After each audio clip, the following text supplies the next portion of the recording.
श्री गुरु रामदास सच्चे पातशाह महाराज जी ने 30 रागां दे विच बाणी नूं उचारण कीता ते हजूर ने गोइंदवाल साहिब की पावन धरती के उपर जो महाराज ने अपने सरीरक चोले नूं त्यागण दे वास्ते समा नेड़े जाणिया ते महाराज ने ये जिहड़ी सारी बाणी का खजाना सी अपने छोटे सपुत्र गुरु अर्जुन देव जी महाराज नूं सौंप दिता।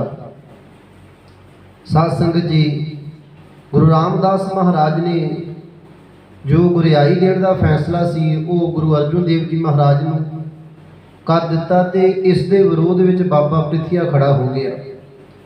बाबा प्रिथी चंद गुरु अर्जुन देव जी के वड्डे भराता ने जदों गोइंदवाल साहिब की पावन धरती के उपर बाबा बुढ़ा साहिब जी जिहड़े गुरियाई के समय सब तो पहला अरदास करते सन, गुरियाई का वो तिलक वो टिक्का लगाते सन, ये सारी मर्यादा ये सारा निजम ते ये जिन्नी भी रस्म सी बाबा बुढ़ा साहिब जी के वलों निभाई जाती सी। साध संगत जो गोइंदवाल साहिब की पावन धरती के उत्तर गुरु अर्जुन देव जी महाराज नूं गुरगद्दी ते सुभाईमान करने की गल आई तो बाबा बुढ़ा साहिब जी ने अरदास बेनती की ते थाल दे विच एक दस्तार रख के जिहड़ी गुरियाई की दस्तार जो गुरु अर्जुन देव जी महाराज के पावन सीस से सजाउण दे वास्ते तुरे ते बाबे प्रिथिये दे भेजे हुए एक मसंद ने ये थाल खोलिया, जिहड़ा दस्तार का थाल सी ना ये खोलिया। साध संगत जी, गुस्से दे विच सी, विरोध सी, क्योंकि मैं वड्डा पुत्तर हाँ, गुरियाई का हक मेरा बनता है। पर निमरता दे पुंज गुरु अर्जुन देव जी महाराज कहते बाबा बुढ़ा जी कोई गल नहीं, तुसी मैनू दूसरी दस्तार दे दिओ। इतिहास के बोलने मरने दी पग प्रिथिये बंधी, गुरियाई पग गुरु अर्जुन लद्दी। कि जिहड़ी वड्डे पुत्र की पग सी वो बाबा प्रिथिये ने बंध लई ते जिहड़ी गुरियाई की पावन दस्तार सी इस गुरु अर्जुन देव जी महाराज ने लभ लई, भाव वो गुरु अर्जुन देव जी के सीस ते दस्तार सजाई गई। 1581 दे विच गुरु रामदास महाराज प्रभुपुर प्याना करते ने। 1581 तो लैके 1606 तक साध संगत जी गुरु अर्जुन देव जी महाराज गुरु नानक साहिब के घर की गुरियाई ते सेवा करते हैं। जिथे महाराज ने होर बड़े महान कार्य किए उत्थे हजूर ने 30 रागां दे विच लगभग 2312 शब्द उचारण किए, जो सानू आदि श्री गुरु ग्रंथ साहिब जी दे विच वो बाणी पढ़न नूं मिलती है। हजूर दियां कुछ लमेरियां बाणियां ने। एक ऐसी बाणी गुरु अर्जुन देव जी महाराज की जिन्हों सारा सिख जगत बड़े प्यार दे नाल बड़े प्रेम दे नाल उहदे उपर इन्नी शरधा है सिख जगत की, जिसनों असी पावन गुरबाणी श्री सुखमनी साहिब का पाठ कहते हैं, जो तकरीबन हर जिहड़ा जिउड़ा गुरु नानक नाम लेवा सिख है वो इस बाणी का पाठ करता है। गुरु अर्जुन देव जी महाराज के पास हुण गुरु नानक साहिब की बाणी है, गुरु अंगद देव जी महाराज की बाणी वाली पोथी, गुरु अमरदास महाराज के उचारण किए हुए शब्दों वाली पोथी, भगतां की बाणी है, गुरु रामदास गुरु अर्जुन देव जी के सन्मानयोग पिता जी की बाणी है, ते हजूर की अपनी उचारण की बाणी है। इतिहास कहता कि इन्हां समयां के दौरान ही भट्ट आए ने ते जिहड़े भट्टां दे सवैये ने वो भी गुरु अर्जुन देव जी के पास ने। हुण आओ आपां प्रकाश दे वल आईए कि की कारण बने। सब तो पहला तो गुरु अर्जुन देव जी महाराज ने कृपा की श्री हरमंदर साहिब जी की महाराज ने इमारत को मुकम्मल किया। लगभग 14 साल का समा लगा। ये गुरु श्री हरमंदर साहिब की पावन इमारत संपूर्ण हुई, जिहड़ी बिल्कुल सरोवर के विचकार है। ये जिहड़ा सरोवर लगभग 17 फुट डूंगा है। इसकी चौड़ाई 490 ते 500 फुट की मनी जाती है, चौड़ाई ते लंबाई। इस पावन श्री हरमंदर साहिब की इमारत के 4 दरवाजे ने। ਪਰ ਇਸ ਇਮਾਰਤ ਨੂੰ ਮਹਾਰਾਜ ਨੇ ਸ਼੍ਰੀ ਦਰਬਾਰ ਸਾਹਿਬ ਨੂੰ ਰਸਤਾ ਇੱਕ ਹੀ ਦਿੱਤਾ ਹੈ, ਪੁਲ ਇੱਕ ਹੀ ਦਿੱਤਾ ਹੈ ਕਿ ਇਹ ਦੁਨੀਆ ਦੇ ਲੋਕੋ ਚਾਰੇ ਧਰਮਾਂ ਦੇ ਜਿਹੜੇ ਸਾਂਝੇ ਲੋਕ ਮੰਨੇ ਜਾਂਦੇ ਨੇ, ਭਾਵ ਹਰੇਕ ਧਰਮ ਦਾ ਇੱਥੇ ਮਨੁੱਖ ਆ ਕੇ ਨਤਮਸਤਕ ਹੋ ਸਕਦਾ ਹੈ, ਪਰ ਵਿਚਾਰ ਇੱਥੇ ਕੇਵਲ ਇੱਕ ਦੀ ਹੋਵੇਗੀ। ਇੱਕ ਓੰਕਾਰ ਦੀ ਗੱਲ ਹੋਵੇਗੀ, ਇੱਕ ਓੰਕਾਰ ਦਾ ਹੀ ਇੱਥੇ ਕੀਰਤਨ ਹੋਵੇਗਾ, ਜਿਸ ਨੂੰ ਮਹਾਰਾਜ ਕਹਿੰਦੇ ਜਲ ਥਲ ਮਹੀਲ ਪੂਰਿਆ ਸੁਆਮੀ ਸਿਰਜਣਹਾਰ, ਅਨਕ ਭਾਂਤ ਹੋਏ ਪਸਰਿਆ ਨਾਨਕ ਏਕ ਓੰਕਾਰ, ਏਕੋ ਹੈ ਭਾਈ ਏਕੋ ਹੈ ਸਾਹਿਬ ਮੇਰਾ ਏਕੋ ਹੈ। ਇਹ ਜਿਹੜਾ ਪੁਲ ਹੈ ਇਹਦੀ ਲਗਭਗ ਲੰਬਾਈ ਵੀ 240 ਫੁੱਟ ਦੀ ਕਹਿੰਦੇ ਨੇ, 21 ਫੁੱਟ ਇਹ ਪੁਲ ਚੌੜਾ ਹੈ, ਇਹਦੇ ਥੱਲੇ 38 ਬੁਰਜੀਆਂ ਨੇ। ਕਹਿਣ ਦਾ ਭਾਵ ਕਿ ਗੁਰੂ ਅਰਜਨ ਦੇਵ ਜੀ ਮਹਾਰਾਜ ਨੇ ਇਸ ਨੂੰ ਮੁਕੰਮਲ ਕੀਤਾ। ਹੁਣ ਸ਼੍ਰੀ ਦਰਬਾਰ ਸਾਹਿਬ ਦੀ ਪੂਰਨ ਤੌਰ ਤੇ ਮੁਕੰਮਲ ਇਹ ਇਮਾਰਤ ਹੋ ਚੁੱਕੀ ਹੈ। ਧੰਨ ਸ਼੍ਰੀ ਗੁਰੂ ਅਰਜਨ ਦੇਵ ਜੀ ਮਹਾਰਾਜ ਜਿਨ੍ਹਾਂ ਦੇ ਕੋਲ ਹੁਣ ਬਾਣੀ ਦੀਆਂ ਸਾਰੀਆਂ ਪੋਥੀਆਂ ਨੇ, ਕੀ ਕਾਰਨ ਬਣੇ? ਸਾਡੇ ਵਿਦਵਾਨਾਂ ਨੇ 3 ਕਾਰਨ ਜਿਹੜੇ ਨੇ ਉਹ ਦੱਸੇ ਨੇ। ਸਭ ਤੋਂ ਪਹਿਲਾ ਕਾਰਨ ਕਿ ਬਾਬਾ ਪ੍ਰਿਥੀ ਚੰਦ ਜਿਹੜਾ ਲੰਮੇ ਸਮੇਂ ਤੋਂ ਗੁਰੂ ਅਰਜਨ ਦੇਵ ਜੀ ਦੀ ਵਿਰੋਧਤਾ ਕਰਦਾ ਆ ਰਿਹਾ ਸੀ, ਇੱਕ ਦਿਨ ਆਪਣੇ ਪੁੱਤਰ ਮਿਹਰਬਾਨ ਨੂੰ ਕਹਿਣ ਲੱਗਾ ਕਿ ਮੇਰੇ ਪੁੱਤਰ, ਮੈਂ ਹਰ ਹੀਲਾ ਵਰਤ ਕੇ ਵੇਖ ਲਿਆ ਪਰ ਮੈਨੂੰ ਗੁਰਗੱਦੀ ਨਹੀਂ ਮਿਲੀ, ਮੈਂ ਗੁਰਗੱਦੀ ਤੇ ਨਹੀਂ ਬੈਠ ਸਕਿਆ। ਮਿਹਰਬਾਨ ਨੇ ਪੁੱਛਿਆ ਪਿਤਾ ਜੀ ਹੋਇਆ ਕਿ ਤੁਸੀਂ ਕਿਉਂ ਨਹੀਂ ਬੈਠ ਸਕੇ? ਕਹਿਣ ਲੱਗਾ ਕਿ ਪੁੱਤਰ, ਮੈਂ ਨਕਲੀ ਦਰਬਾਰ ਸਾਹਿਬ ਬਣਾ ਲਿਆ, ਮੈਂ ਮਸੰਦ ਆਪਣੇ ਵੱਲ ਕਰ ਲਏ, ਮੈਂ ਕੀਰਤਨੀਏ ਪੁੱਟ ਕੇ ਲੈਂਦੇ, ਪਰ ਮੇਰੇ ਵਿੱਚ ਇੱਕ ਹੀ ਕਮਜ਼ੋਰੀ ਸੀ ਕਿ ਮੈਂ ਪਹਿਲੇ ਗੁਰੂ ਸਾਹਿਬਾਨਾਂ ਦੇ ਵਾਂਗ ਸ਼ਬਦ ਨਹੀਂ ਉਚਾਰਨ ਕਰ ਸਕਿਆ, ਮੈਂ ਕੋਈ ਸ਼ਬਦ ਨਹੀਂ ਲਿਖਿਆ। ਪਹਿਲੇ ਜਿੰਨੇ ਵੀ ਗੁਰੂ ਸਾਹਿਬਾਨ ਨੇ ਉਹਨਾਂ ਨੇ ਸ਼ਬਦ ਨੂੰ ਉਚਾਰਿਆ ਤੇ ਸਿੱਖ ਸੰਗਤਾਂ ਨੇ ਉਹਨਾਂ ਨੂੰ ਪ੍ਰਵਾਨ ਕੀਤਾ। ਸਾਧ ਸੰਗਤ ਜੀ, ਹੁਣ ਜਿਹੜੀ ਮੈਂ ਥੋੜੀ ਜਿਹੀ ਗੱਲ ਧਿਆਨ ਦੇਣ ਯੋਗ ਹੈ ਕਿ ਹੁਣ ਇੱਕ ਵੱਡੀ ਸਮੱਸਿਆ ਹੈ। ਜਦੋਂ ਗੁਰੂ ਨਾਨਕ ਸਾਹਿਬ ਨੇ ਬਾਬਾ ਲਹਿਣਾ ਜੀ ਨੂੰ ਗੁਰੂ ਅੰਗਦ ਦੇਵ ਜੀ ਬਣਾ ਕੇ ਗੁਰਗੱਦੀ ਸੌਂਪ ਦਿੱਤੀ ਤੇ ਥੋੜਾ ਚਿਰ ਵਿਰੋਧ ਹੋਇਆ। ਚਲੋ ਸਿੱਖ ਜਗਤ ਨੂੰ ਪਤਾ ਲੱਗਾ ਕਿ ਬਾਬਾ ਬੁੱਢਾ ਸਾਹਿਬ ਨੇ ਅਰਦਾਸ ਕੀਤੀ ਹੈ, ਜਿਸ ਦੀ ਅਰਦਾਸ ਜਿਸ ਦੇ ਸਿਰ ਤੇ ਮਸਤਕ ਤੇ ਟਿੱਕਾ ਬਾਬਾ ਬੁੱਢਾ ਦੇ ਲਾ ਜਾਵੇ, ਉਹ ਸਿੱਖ ਜਗਤ ਨੂੰ ਪਤਾ ਲੱਗ ਜਾਂਦਾ ਸੀ ਕਿ ਇਹ ਅਸਲੀ ਗੁਰੂ ਹੈ, ਇਹੀ ਗੁਰਗੱਦੀ ਦੇ ਵਾਰਸ ਨੇ। ਚਲੋ ਗੁਰੂ ਅੰਗਦ ਦੇਵ ਜੀ ਤੋਂ ਗੁਰਿਆਈ ਗੁਰੂ ਅਮਰਦਾਸ ਮਹਾਰਾਜ ਤੱਕ ਗਈ, ਪੁੱਤਰਾਂ ਨੇ ਵਿਰੋਧ ਕੀਤਾ। ਗੁਰੂ ਰਾਮਦਾਸ ਤੱਕ ਗਈ, ਗੁਰੂ ਅਮਰਦਾਸ ਜੀ ਦੇ ਪੁੱਤਰ ਨੇ ਥੋੜਾ ਵਿਰੋਧ ਕੀਤਾ। ਪਰ ਇੱਕ ਗੱਲ ਸੀ ਕਿ ਉਹਨਾਂ ਨੇ ਗੁਰਗੱਦੀ ਦੇ ਪੱਖ ਵਿੱਚ ਤੇ ਵਿਰੋਧ ਕੀਤਾ, ਪਰ ਕਿਸੇ ਨੇ ਕੋਈ ਸ਼ਬਦ ਨਹੀਂ ਉਚਾਰਿਆ। ਹੁਣ ਇੱਥੇ ਸਮੱਸਿਆ ਕੀ ਬਣੀ ਹੈ ਕਿ ਇੱਥੇ ਜਿਹੜੀ ਗੁਰਿਆਈ ਹੈ ਉਹ ਵੀ ਸੋਢੀਆਂ ਦੇ ਪਾਸ ਹੀ ਹੈ, ਤੇ ਇੱਥੇ ਜਿਹੜੇ ਨਕਲੀ ਕੱਚੇ ਸ਼ਬਦ ਉਚਾਰੇ ਨੇ ਉਹ ਵੀ ਸੋਢੀ ਨੇ। ਸੰਗਤਾਂ ਨੂੰ ਭੁਲੇਖਾ ਪੈ ਸਕਦਾ। ਇੱਥੇ ਹੁਣ ਬਾਬੇ ਪ੍ਰਿਥੀ ਚੰਦ ਨੇ ਆਖਿਆ ਕਿ ਪੁੱਤਰ, ਜੇ ਤੂੰ ਹੁਣ 6ਵੇਂ ਅਸਥਾਨ ਤੇ ਇਸ ਗੁਰਿਆਈ ਦਾ ਮਾਲਕ ਬਣਨਾ ਚਾਹੁੰਦਾ ਤੇ ਤੈਨੂੰ ਸ਼ਬਦ ਲਿਖਣਾ ਪਵੇਗਾ, ਸ਼ਬਦ ਉਚਾਰਨ ਕਰਨਾ ਪਵੇਗਾ। ਭਾਈ ਕੇਸਰ ਸਿੰਘ ਸ਼ਿਬਰ ਘਰਾਣੇ ਦੇ ਨਾਲ ਸੰਬੰਧ ਰੱਖਦੇ ਨੇ, ਬੰਸਾਵਲੀ ਨਾਮਾ 10 ਪਾਤਸ਼ਾਹੀਆਂ ਦਾ, ਉਹਨਾਂ ਵਿੱਚ ਉਹ ਕਹਿੰਦੇ ਨੇ ਮਿਹਰਬਾਨ ਪੁੱਤਰ ਪ੍ਰਿਥੀਏ ਕਾ ਕਬੀਸ਼ਰੀ ਕਰੈ, ਕਬੀਸ਼ਰੀ ਕਰਦਾ, ਕਵਿਤਾ ਰਚਦਾ। ਮਿਹਰਬਾਨ ਪੁੱਤਰ ਪ੍ਰਿਥੀਏ ਕਾ ਕਬੀਸ਼ਰੀ ਕਰੈ, ਹਿੰਦੀ ਪਾਰਸੀ ਸੰਸਕ੍ਰਿਤੀ ਨਾਲ ਗੁਰਮੁਖੀ ਪੜ੍ਹੈ, ਤਿੰਨ ਪੀ ਬਾਣੀ ਬਹੁਤ ਬਣਾਈ, ਭੋਗ ਨਾਨਕ ਜੀ ਕਾ ਹੀ ਪਾਈ। ਹੁਣ ਇਹ ਕੀ ਕਰਦਾ ਕਿ ਇਹਨੇ ਫਿਰ ਆਪਣੇ ਪਿਤਾ ਦੇ ਕਹਿਣ ਤੇ ਕੁਝ ਸ਼ਬਦ ਲਿਖਣੇ ਸ਼ੁਰੂ ਕੀਤੇ।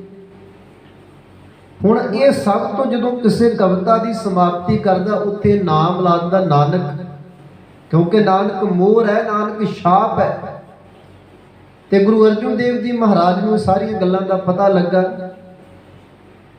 ਸਾਡੇ ਇਤਿਹਾਸਕ ਬੋਲ ਨੇ, ਏਕ ਦਿਵਸ ਪ੍ਰਾਤਹਿ ਕਾਲ, ਦਇਆ ਭਰੇ ਪ੍ਰਭ ਦੀਨ ਦਿਆਲ, ਜਹ ਮਨ ਉਪਜੀ ਪ੍ਰਗਟਿਓ ਜਗ ਪੰਥ, तह कारण कीजे अब ग्रंथ। एक तो यह कारण है, पहला जिहड़ा कारण आपां लै लईए कि गुरु नानक साहब दे जिहड़ा निर्मल पंथ है इहदा बड़ा फैलाव है, ये विस्तार कर चुका है, बड़ी संसार के कोने कोने तक गुरु नानक देव जी का निर्मल पंथ प्रचलित है।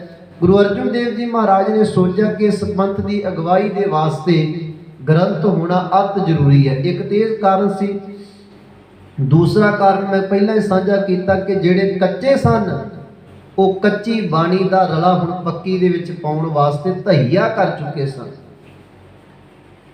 इतिहासक बोल ने कि एक दिन किसी सिख ने कीर्तन दे विच शब्द मेहरबान दा पढ़िया, वो शब्द गुरु अर्जुन देव जी की सरवणी पढ़िया। गुरु अर्जुन देव जी महाराज कह लगे, भाई गुरदास बाणी नूं जुदा करिए, मीणे पाम दे रला विच ना रला धरीए। ये हुण मीणे जिहड़े ने बाणी विच रला पा रहे ने, ते गुरदास भाई गुरदास जी जे एक भी शब्द कच्चियां दा इस ग्रंथ दे विच आ गया तो सिख दा पार उतारा नहीं हो सकता।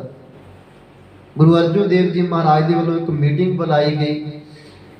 प्रमुख सिख ने भाई गुरदास जी ने, भाई बन्नो जी ने, होर गुरु अर्जुन देव जी के प्यारे कमाई वाले सिख। महाराज कहते कि हुण आपां इन्हां पोथियां नूं संपादन करना है, भाव ये जिहड़ी वखरी वखरी बाणी है इन्हां सारी बाणी नूं एक थां ते इकत्तर करके एक स्वरूप दी शक्ल देनी है। साध संगत जी, गुरु रामदास गुरु अर्जुन देव जी महाराज ने बीड़ साहिब तो बाबा बुढ़ा जी को बुलाया। कह लगे कि बाबा जी असी श्री रामसर सरोवर के कंढे के उपर आदि श्री गुरु ग्रंथ साहिब जी लिखण जा रहे हाँ, तो श्री हरमंदर श्री दरबार साहिब की सारी सेवा तुहाडे कोल है। तुसी संगतां नूं विचार देनी है, तुसी संगतां दी आवाजाई दे वल वेखना है, भाव हुण सारा प्रबंध तुहाडे कोल ही है। बाबा बुढ़ा साहब जी ने 7 वचन कह के स्वीकार की ये सेवा। 1601 का समा है तो गुरु अर्जुन देव जी महाराज ने एक बड़ा सोहना शमियाना रामसर सरोवर के कंढे उपर लगवाया। एक मंजी के उपर वो सारिया पोथियां सुशोभित कीतियां गईयां ते गुरु अर्जुन देव जी महाराज ने लिखारी लाया है भाई भाई गुरदास जी ने। भाई बन्नो जी जेड़े ने एक कलम घटन की सेवा ते स्याही बनाउण दी सेवा कर रहे हैं। गुरु अर्जुन देव जी महाराज बार तरतीब अपनी निगरानी दे विच महाराज ने इस बाणी नूं लिखवाउणा शुरू किया है। साध संगत जी, जदों महाराज ये बाणी लिखवा रहे ने ते 4 कच्चे भगत महाराज के पास आए ने। वो अखौती भगत जिन्हां दे नाम ने कान्हा, पीलू, छज्जू ते शाह हुसैन। ये महाराज के पास आए, कह लगे कि महाराज असी सुनिया तुसी एक ग्रंथ लिख रहे जो जिहदे विच कोई वितकरा नहीं, कोई पक्षपात नहीं, कोई जात धर्म नहीं वेख्या जाता। महाराज कहते बिल्कुल सच्चाई है, वेख्या तो जाता है पर वेख्या जाता कि जिहड़ी बाणी असी लिखवाउणी की वो अकाल पुरख के आशे के अनुसार है कि वो घर तो ही आई है। ये कहते कि महाराज असी भी शब्द लिखे ने, साडे भी शब्द तुसी इस ग्रंथ विच नोट करो, लिख देवो। महाराज ने उन्होंने वास्ते आसन दवाया कि भाई तुसी भी सुनाओ। सब तो पहला एक कन्न आया है। कान्हा कहन लगा, इन्हें शब्द सुनाया, मैं ओही रे जाको सुर नर मुन जन खोजत भेद न पावत कोई रे। महाराज कहते कान्हा जी तुहाडे इस शब्द विचों इन्हां बोलां दे विचों ना हंकार झलकदा है। साडे घर दे विच ते बैठे बाबा रविदास कहते ने, जब हम होते तब तू ना ही, अब तू ही मैं ना ही, अनल अगम जैसे लहर में ओदद, जल केवल जल माही। साडे घरों तू दी आवाज आ रही है। कबीर तू करता तू हुआ, मुझ में रहा न हूँ, जब आपा पर का मिट गया, जत देखो तत तू। साडे घरों ते तू दी आवाज आ रही है, तुहाडी बोलां दे विच मैं है ਤੇ ਮੈਂ ਇਹਨੂੰ ਸਵੀਕਾਰ ਨਹੀਂ ਕੀਤਾ ਜਾਂਦਾ। ਗੁਰੂ ਨਾਨਕ ਸਾਹਿਬ ਦੇ ਘਰ ਦੇ ਵਿੱਚ ਤੇ ਨਿਰਮਾਣਤਾ ਹੈ, ਨਿਮਰਤਾ ਹੈ। ਜਬ ਲਗ ਮੇਰੀ ਮੇਰੀ ਕਰੈ ਤਬ ਲਗ ਕਾਜ ਏਕ ਨਹੀਂ ਸਰੈ, ਜਬ ਮੇਰੀ ਮੇਰੀ ਮਿਟ ਜਾਏ ਤਬ ਪ੍ਰਭ ਕਾਜ ਸਵਾਰੇ ਆਏ। ਮਹਾਰਾਜ ਨੇ ਕਾਨੇ ਦੇ ਸ਼ਬਦਾਂ ਨੂੰ ਸਵੀਕਾਰ ਨਹੀਂ ਕੀਤਾ। ਅੱਗੇ ਪੀਲੂ ਆ ਗਿਆ। ਪੀਲੂ ਕਹਿੰਦਾ ਕਿ ਸਾਡੇ ਨਾਲੋਂ ਉਹ ਚੰਗੇ ਜਿਹੜੇ ਜੰਮਦੇ ਮੂਏ ਚਿੱਕੜ ਪੈਰ ਨਾ ਡੋਬਿਓ ਆਲੂਦ ਪਏ। ਕਹਿੰਦਾ ਸਾਡੇ ਨੂੰ ਚੰਗੇ ਨੇ ਜਿਹੜੇ ਜੰਮਦੇ ਮਰ ਗਏ, ਸੰਸਾਰ ਦਾ ਸਿਆਪਾ ਨਹੀਂ ਝੱਲਣਾ ਪੈ ਗਿਆ। ਮਹਾਰਾਜ ਕਹਿੰਦੇ ਨਿਰਾਸ਼ਾਵਾਦੀ ਸੋਚ ਹੈ, ਇਹ ਨਿਰਾਸ਼ਾਵਾਦੀ ਸੋਚ ਹੈ। ਗੁਰੂ ਨਾਨਕ ਸਾਹਿਬ ਦੇ ਘਰ ਦੇ ਵਿੱਚ ਦੁਲੱਭ ਦੇ ਪਾਈ ਵਡਭਾਗੀ। ਮਹਾਰਾਜ ਕਹਿੰਦੇ ਨੇ ਸਾਡੇ ਘਰ ਦੇ ਵਿੱਚ ਤੇ ਚਿਰੰਕਾਲ ਇਹ ਦੇਹ ਸਜਰੀਆ, ਗੋਬਿੰਦ ਮਿਲਣ ਕੀਏ ਤੇਰੀ ਬਰੀਆ। ਤੇ ਤੂੰ ਇੰਨਾ ਨਿਰਾਸ਼ਾਵਾਦੀ ਇਨਸਾਨ, ਤੇਰੇ ਬੋਲਾਂ ਨੂੰ ਅਸੀਂ ਦਰਜ ਨਹੀਂ ਕਰ ਸਕਦੇ। ਚਲੋ ਕਾਨਾ ਗਿਆ, ਪੀਲੂ ਗਿਆ, ਅੱਗੇ ਆ ਗਿਆ ਛੱਜੂ। ਇਹ ਛੱਜੂ ਨੇ ਵੀ ਜਿਹੜਾ ਆਪਣਾ ਸ਼ਬਦ ਸੁਣਾਇਆ, ਕਹਿਣ ਲੱਗਾ ਕਾਗਦ ਸੰਧੀ ਪੁੱਤਰੀ ਤਉ ਨਾ ਤ੍ਰਿਆ ਲਿਹਾਰ, ਜੋ ਹੀ ਮਾਰ ਲਜਾਵਈ ਜਥਾ ਬਿਲੋਚਨ ਧਾੜ। ਮਹਾਰਾਜ ਕਹਿੰਦੇ ਛੱਜੂ ਤੂੰ ਜੰਮਿਆ ਕਿ ਡਿੱਗਿਆ ਧਰਤੀ ਦੇ ਉੱਪਰ? ਇੰਨੀ ਨਫ਼ਰਤ ਔਰਤ ਦੇ ਨਾਲ। ਸਾਡੇ ਘਰ ਦੇ ਵਿੱਚ ਤੇ ਪੰਡ ਜੰਮੀ ਹੈ, ਪੰਡ ਨਿੰਮੀ ਹੈ, ਭੰਡ ਮੰਗਣ ਵਿਆ ਭੰਡੋ ਹੋਵੇ ਦੋਸਤੀ, ਭੰਡੋ ਚੱਲੇ ਰਾਹ, ਭੰਡ ਮੂਆ ਭੰਡ ਭਾਲੀਏ, ਭੰਡ ਹੋਵੇ ਬੰਧਾਨ, ਸੋ ਕਿਉਂ ਮੰਦਾ ਆਖੀਏ ਜਿਤ ਜੰਮੈ ਰਾਜ਼ਾਨ। ਤੇ ਤੂੰ ਕਹਿ ਰਿਹਾ ਕਿ ਕਾਗਜ਼ ਦੀ ਔਰਤ ਵੀ ਵੇਖਣੀ ਬੁਰੀ ਹੈ। ਮਹਾਰਾਜ ਕਹਿੰਦੇ ਔਰਤ ਨੇ ਤੈਨੂੰ ਪੈਦਾ ਕੀਤਾ ਤੇ ਤੇਰੀ ਇੰਨੀ ਨਫ਼ਰਤ ਔਰਤ ਦੇ ਪ੍ਰਤੀ। ਮਹਾਰਾਜ ਨੇ ਇਹਨੂੰ ਨਕਾਰ ਦਿੱਤਾ। ਹੁਣ ਅੱਗੇ ਆ ਗਏ ਸ਼ਾਹ ਹੁਸੈਨ। ਸ਼ਾਹ ਹੁਸੈਨ ਨੇ ਵੇਖਿਆ ਕਿ ਇਹਨਾਂ ਤੇ ਸਾਰੀ ਗੱਲ ਹੀ ਵਿਗਾੜ ਦਿੱਤੀ। ਉਹ ਬੜਾ ਸਿਆਣਾ ਸੀ, ਉਹਨੇ ਆਪਣਾ ਪੈਂਤੜਾ ਖੇਡਿਆ। ਕਹਿੰਦਾ ਚੁੱਪ ਵੇੜਿਆ, ਚੁੱਪ ਵੇੜਿਆ, ਬੋਲਣ ਦੀ ਨਾ ਜਾਈ ਵੜਿਆ, ਬੋਲਣ ਦੀ ਨਾ ਜਾਈ ਵੇੜਿਆ, ਅੰਦਰ ਬਾਹਰ ਸਾਈ। ਮਹਾਰਾਜ ਕਹਿੰਦਾ ਕਿਸ ਪੈ ਆਖ ਸੁਣਾਈ। ਮਹਾਰਾਜ ਕਹਿੰਦੇ ਸ਼ਾਹ ਹੁਸੈਨ ਸਾਡੇ ਘਰ ਦੇ ਵਿੱਚ ਚੁੱਪ ਬੋਲਣ ਦੀ ਵੀ ਇੱਕ ਵਿਧੀ ਹੈ, ਚੁੱਪ ਰਹਿਣ ਦੀ ਇੱਕ ਵਿਧੀ ਹੈ। ਉਹ ਵਿਧੀ ਕੀ ਹੈ? ਮਹਾਰਾਜ ਕਹਿੰਦੇ ਬਹੁਤਾ ਬੋਲਣ ਚੱਖਣ ਹੋਏ ਵਿੜ ਬੋਲੇ ਜਾਣੇ ਸਭ ਕੋਏ, ਪਰ ਜੇ ਬੋਲਣਾ ਪਵੇ ਬੋਲ ਸੁਧਰ ਮੀੜਿਆ ਮੋਨ ਕਾ ਧਾਰੀ ਰਾਮ। ਸੰਤ ਮਿਲੇ ਕਿਛ ਸੁਣੀਏ ਕਹੀਏ, ਮਿਲੇ ਅਸੰਤ ਮਸ਼ਟ ਕਰ ਰਹੀ ਹੈ। ਤੂੰ ਤੇ ਪਹਿਲਾਂ ਹੀ ਚੁੱਪ ਕਰ ਗਿਆ। ਇਹਦਾ ਮਤਲਬ ਜਦੋਂ ਤੈਨੂੰ ਕੁਝ ਕਹਿਣਾ ਪਵੇ ਤੂੰ ਨਹੀਂ ਕਹਿ ਸਕਦਾ। ਇੱਥੇ ਮਹਾਰਾਜ ਨੇ ਇਹਨਾਂ ਚਾਰਾਂ ਦੇ ਬੋਲਾਂ ਨੂੰ ਸਵੀਕਾਰ ਨਹੀਂ ਕੀਤਾ। ਚਲੋ ਇਹਨਾਂ ਦੇ ਵਿੱਚੋਂ ਇਹ ਧਮਕੀਆਂ ਵੀ ਦੇ ਕੇ ਗਏ। ਕਾਨਾ ਧਮਕੀ ਵੀ ਦੇ ਗਿਆ ਮਹਾਰਾਜ ਨੂੰ। ਹਜ਼ੂਰ ਗੁਰੂ ਅਰਜਨ ਦੇਵ ਜੀ ਮਹਾਰਾਜ ਨੇ ਲੰਮੇਰਾ ਸਮਾਂ ਆਪਣੀ ਨਿਗਰਾਨੀ ਦੇ ਵਿੱਚ ਬਾਣੀ ਲਿਖਵਾਈ ਤੇ ਮਹਾਰਾਜ ਇਹ ਸਾਰੀ ਬਾਣੀ ਨੂੰ ਜਦੋਂ ਸੰਪੂਰਨ ਕਰ ਲੈਂਦੇ ਨੇ 30 ਰਾਗਾਂ ਦੇ ਵਿੱਚ ਇਹ ਬਾਣੀ ਲਿਖੀ ਜਾਂਦੀ ਹੈ। ਤੇ ਇੱਕ ਬੇਨਤੀ ਕਰਾਂ ਸਾਧ ਸੰਗਤ ਜੀ, ਜਦੋਂ ਭਾਈ ਬੰਨੋ ਜੀ ਕਲਮਾਂ ਘੜਦੇ ਨੇ ਤੇ ਇੱਕ ਕਲਮ ਦੇ ਨਾਲ ਕੇਵਲ ਇੱਕ ਹੀ ਪੰਨਾ, ਇੱਕ ਹੀ ਅੰਗ ਲਿਖਿਆ ਜਾਂਦਾ, ਇੱਕ ਜਾਂ ਡੇਢ ਅੰਗ, ਕਿ ਉਹ ਜਿਹੜੀ ਕਲਮ ਹੈ ਉਹਦਾ ਕਿਤੇ ਮੂੰਹ ਮੋਟਾ ਨਾ ਹੋਵੇ ਤੇ ਜਿਹੜੇ ਅੱਖਰ ਨੇ ਉਹ ਮੋਟੇ ਜਾਂ ਪਤਲੇ ਨਾ ਹੋਣ। ਜਿਹੜੀ ਸਿਆਹੀ ਬਣਾਈ ਜਾਂਦੀ ਸੀ, ਸਿਆਹੀ ਦੀ ਵੀ ਇੱਕ ਬਾਕਮਾਲ ਵਿਧੀ ਸੀ।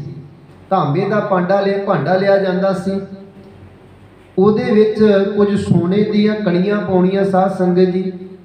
ਕਈ ਪ੍ਰਕਾਰ ਦੀ ਗੂੰਦ ਲੈ ਕੇ, ਕਾਲਖ ਲੈ ਕੇ ਉਹਨੂੰ ਲਗਭਗ 20 ਦਿਨ ਕਿਸੇ ਭਾਂਡੇ ਦੇ ਵਿੱਚ ਭਿਉਣਾ ਤੇ ਸਾਧ ਸੰਗਤ ਜੀ ਉਹਦੇ ਵਿੱਚ ਨਿੰਮ ਦਾ ਜਿਹੜਾ ਘੋਟਣਾ ਫੇਰ ਕੇ ਸਿਆਹੀ ਤਿਆਰ ਕੀਤੀ ਜਾਂਦੀ ਸੀ। ਸੋਨਾ ਕਿਉਂ ਪਾਇਆ ਜਾਂਦਾ? ਕਿ ਅੱਖਰਾਂ ਦੀ ਚਮਕ ਬਰਕਰਾਰ ਰਹੇ। ਨਿੰਮ ਦਾ ਉਹ ਸੋਟਾ ਕਿਉਂ ਉਹਦੇ ਨਾਲ ਰਗੜੀ ਜਾਂਦੀ ਸੀ ਸਿਆਹੀ, ਕਿ ਇਹਨੂੰ ਕਿਤੇ ਕੀੜਾ ਨਾ ਲੱਗੇ ਕਾਗਜ਼ ਨੂੰ। ਤੇ ਕਾਗਜ਼ ਉਹਨਾਂ ਦਿਨਾਂ ਦੇ ਵਿੱਚ ਸਾਧ ਸੰਗਤ ਜੀ ਕਸ਼ਮੀਰ ਤੇ ਸਹਾਰਨਪੁਰੀ ਬਣਦਾ ਸੀ। ਮਹਾਰਾਜ ਨੇ ਇਹ ਕਾਗਜ਼ ਕਸ਼ਮੀਰ ਤੋਂ ਮੰਗਵਾਇਆ। 1604 ਦਾ ਸਮਾਂ ਆਇਆ ਤੇ ਇਹ ਪਾਵਨ ਗ੍ਰੰਥ ਦੀ ਜਿਹੜੀ ਸੰਪਾਦਨਾ ਹੋਈ, ਸਾਰੀ ਬਾਣੀ ਮਹਾਰਾਜ ਨੇ ਇਹਦਾ ਉਤਾਰਾ ਕਰ ਲਿਆ ਪੋਥੀਆਂ ਦੇ ਉੱਪਰੋਂ। ਤੇ ਸਾਧ ਸੰਗਤ ਜੀ ਜਦੋਂ ਮਹਾਰਾਜ ਨੇ ਉਤਾਰਾ ਕਰ ਲਿਆ ਲਗਭਗ 15 ਅਗਸਤ 1604 ਦੇ ਵਿੱਚ ਸਾਰੀ ਬਾਣੀ ਦਾ ਉਤਾਰਾ ਹੋ ਗਿਆ ਤੇ 15 ਦਿਨ ਮਹਾਰਾਜ ਨੂੰ ਤਤਕਰਾ ਲਿਖਣ ਤੇ ਲੱਗੇ ਨੇ। ਦੋ ਤਤਕਰੇ ਨੇ, ਇੱਕ ਰਾਗਾਂ ਦਾ ਤਤਕਰਾ ਹੈ ਤੇ ਇੱਕ ਸ਼ਬਦਾਂ ਦਾ ਤਤਕਰਾ। ਉਹਨਾਂ ਸ਼ਬਦਾਂ ਦੀਆਂ ਮੁੱਢਲੀਆਂ ਤੁਕਾਂ ਜਿਹੜੀਆਂ ਨੇ ਉਹ ਤਤਕਰੇ ਦੇ ਵਿੱਚ ਨੇ, ਇੰਡੈਕਸ 2 ਨੇ। ਤੇ ਹੁਣ ਸਾਧ ਸੰਗਤ ਜੀ, ਜਦੋਂ ਇਹ ਸਾਰਾ ਉਤਾਰਾ ਹੋ ਗਿਆ ਬਾਣੀ ਦਾ, ਗੁਰੂ ਅਰਜਨ ਦੇਵ ਜੀ ਮਹਾਰਾਜ ਇੱਕ ਰਾਤ ਬੜੀ ਗੰਭੀਰਤਾ ਦੇ ਵਿੱਚ ਨੇ ਕਿ ਹੁਣ ਇਸ ਗ੍ਰੰਥ ਦੀ ਤਾਬਿਆ ਦੇ ਵਿੱਚ ਕਿਸ ਨੂੰ ਬਿਠਾਇਆ ਜਾਵੇ। ਕੀ ਤਰੇੜਾਂ ਨੂੰ ਬਿਠਾਇਆ ਜਾਵੇ, ਭੱਲਿਆਂ ਦੇ ਵਿੱਚੋਂ ਲਿਆ ਜਾਵੇ, ਜਾਂ ਕੋਈ ਬੇਦੀਆਂ ਦੇ ਵਿੱਚੋਂ, ਤੇ ਜਾਂ ਕੋਈ ਸੋਢੀਆਂ ਦੇ ਵਿੱਚੋਂ। ਧੰਨ ਗੁਰੂ ਅਰਜਨ ਦੇਵ ਜੀ ਮਹਾਰਾਜ ਨੇ ਬੜੀ ਗੰਭੀਰਤਾ ਦੇ ਨਾਲ ਸੋਚਿਆ। ਤੇ ਜਦੋਂ ਮਹਾਰਾਜ ਦੀ ਸੋਚ ਬਾਬਾ ਬੁੱਢਾ ਸਾਹਿਬ ਦੇ ਵੱਲ ਗਈ ਕਿ ਇਸ ਪਾਵਨ ਗ੍ਰੰਥ ਦੀ ਤਾਬਿਆ, ਇਹਦੀ ਸੇਵਾ ਦੇ ਵਿੱਚ ਜਿਹੜਾ ਗ੍ਰੰਥੀ ਸਿੰਘ ਹੈ ਉਹ ਬਾਬਾ ਬੁੱਢਾ ਜੀ ਹੋਣਗੇ। 1 ਸਤੰਬਰ 1604 ਦਾ ਦਿਨ ਆਇਆ। ਬਾਬਾ ਬੁੱਢਾ ਸਾਹਿਬ ਜੀ ਨੂੰ ਆਖਿਆ ਗਿਆ ਕਿ ਬਾਬਾ ਜੀ ਇਸ਼ਨਾਨ ਕਰਕੇ ਰਾਮਸਰ ਦੀ ਪਾਵਨ ਧਰਤੀ ਤੇ ਆ ਜਾਇਓ। ਉਧਰ ਗੁਰੂ ਅਰਜਨ ਦੇਵ ਜੀ ਮਹਾਰਾਜ ਨੇ ਸਾਰੀਆਂ ਸਿੱਖ ਸੰਗਤਾਂ ਨੂੰ ਸੱਦੇ ਪੱਤਰ ਭੇਜ ਕੇ ਸ਼੍ਰੀ ਰਾਮਸਰ ਪਾਵਨ ਅਸਥਾਨ ਤੇ ਸੱਦਾ ਭੇਜ ਕੇ ਬੁਲਾਇਆ ਗਿਆ। ਸਾਰਾ ਸਿੱਖ ਜਗਤ ਇਕੱਠਾ ਹੋਇਆ। ਧੰਨ ਗੁਰੂ ਅਰਜਨ ਦੇਵ ਜੀ ਮਹਾਰਾਜ ਕਹਿਣ ਲੱਗੇ ਕਿ ਬਾਬਾ ਬੁੱਢਾ ਜੀ, ਇਸ ਪਾਵਨ ਗ੍ਰੰਥ ਨੂੰ ਆਪਣੇ ਸੀਸ ਤੇ ਸ਼ੁਭਾਇਮਾਨ ਕਰੋ। ਤੇ ਬਾਬਾ ਬੁੱਢਾ ਜੀ ਨੇ ਉਸ ਪਾਵਨ ਗ੍ਰੰਥ ਨੂੰ ਆਪਣੇ ਸੀਸ ਤੇ ਸ਼ੁਭਤ ਕੀਤਾ ਤੇ ਮਹਾਰਾਜ ਚੌਰ ਬਰਦਾਰ ਬਣੇ ਨੇ। ਤੇ ਬਾਬਾ ਬੁੱਢਾ ਜੀ ਤੁਰਨ ਲੱਗੇ ਤੇ ਕਹਿਣ ਲੱਗੇ ਕਿ ਮਹਾਰਾਜ ਤੁਸੀਂ ਅੱਗੇ ਤੁਰੋ। ਕਹਿਣ ਲੱਗੇ ਕਿ ਨਹੀਂ ਬਾਬਾ ਬੁੱਢਾ ਜੀ, ਗੁਰੂ ਅੱਗੇ ਤੁਰਦਾ ਹੈ। ਤੇ ਬਾਬਾ ਜੀ ਕਹਿਣ ਲੱਗੇ ਕਿ ਮਹਾਰਾਜ ਦੇ ਗੁਰੂ ਤੁਸੀਂ ਹੋ। ਕਹਿੰਦੇ ਕਿ ਨਹੀਂ ਬਾਬਾ ਜੀ, ਇਹ ਜੋ ਗ੍ਰੰਥ ਤੁਹਾਡੇ ਸਰੀਰ ਤੇ ਸ਼ੁਭਾਇਮਾਨ ਹੈ, ਇਹ ਸਾਡਾ ਹੀ ਗੁਰੂ ਹੈ, ਸ਼ਬਦ ਗੁਰੂ ਹੈ। ਬਾਬਾ ਬੁੱਢਾ ਜੀ ਚੱਲਦੇ ਗਏ, ਸੰਗਤਾਂ ਮਗਰ ਵਾਹਿਗੁਰੂ ਵਾਹਿਗੁਰੂ ਵਾਹਿਗੁਰੂ ਕਰਦੀਆਂ।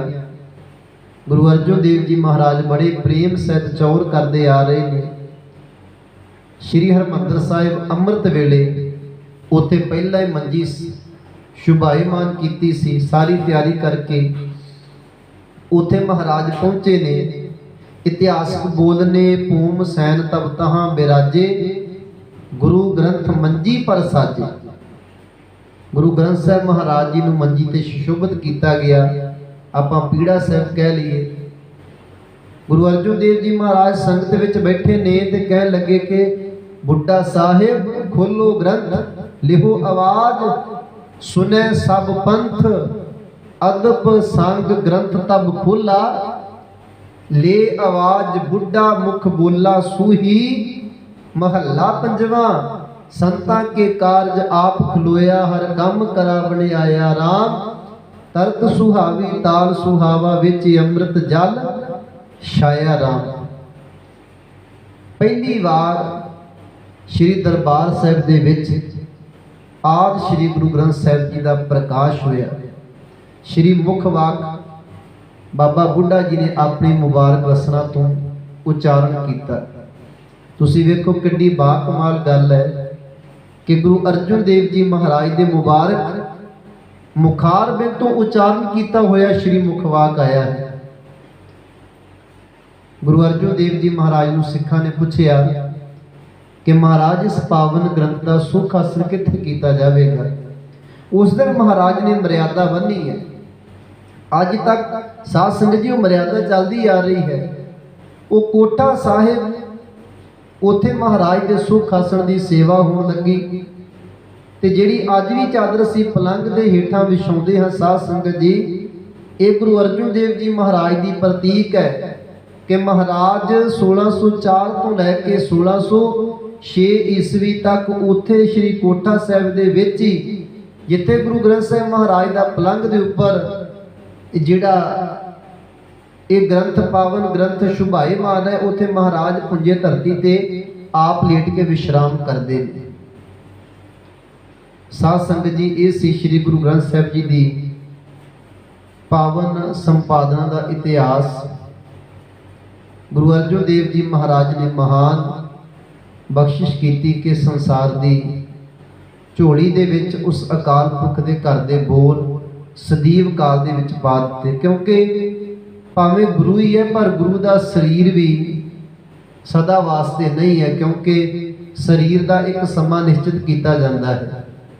हालांकि गुरु ना जन्म दे विच है ते ना मरण दे विच है।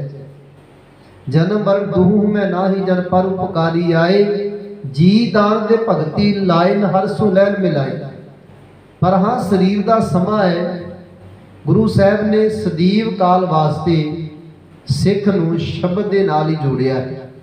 जो गुरु नानक साहब महाराज ने आरंभता की सी निर्मल पंथ दी, हुण इस निर्मल पंथ दे कोल आदि श्री गुरु ग्रंथ जी ने इस तो बाद का समा जिहड़ा है, तीन गुरु साहिबाना ने बाणी नूं नहीं उचारिया। गुरु हरगोबिंद जी महाराज, गुरु हर राय साहब महाराज, गुरु हरकृष्ण महाराज जी ने बाणी नूं नहीं उचारिया। उस तो बाद गुरु तेग बहादुर महाराज जिहड़े 15 रागां दे विच बाणी नूं उचारण करदे ने ते जंगा जुद्धां तो विहले हो के गुरु गोबिंद सिंह जी महाराज ने दमदमा साहिब की धरती के उपर अपने सन्मानयोग पिता जी की बाणी नूं लिखवाया ते इस ग्रंथ की संपूर्णता की। भाव 31 रागां दे विच बाणी दर्ज किया। ऐसे महान सतगुरु दे आपां प्रकाश पुरब मना रहे हैं। श्री गुरु ग्रंथ साहिब सच्चे पातशाह महाराज जी आप सर्बा सिंह संगतां ते इस तरह अपनी कृपा बनाई रखन। श्री गुरु ग्रंथ साहिब जी की विचार करते हैं, इतिहास की विचार करते हैं, बेअंत भुलां गलतियां की मुआफ़ी बख्शिश करियो। वाहिगुरु जी का खालसा, वाहिगुरु जी की फतेह।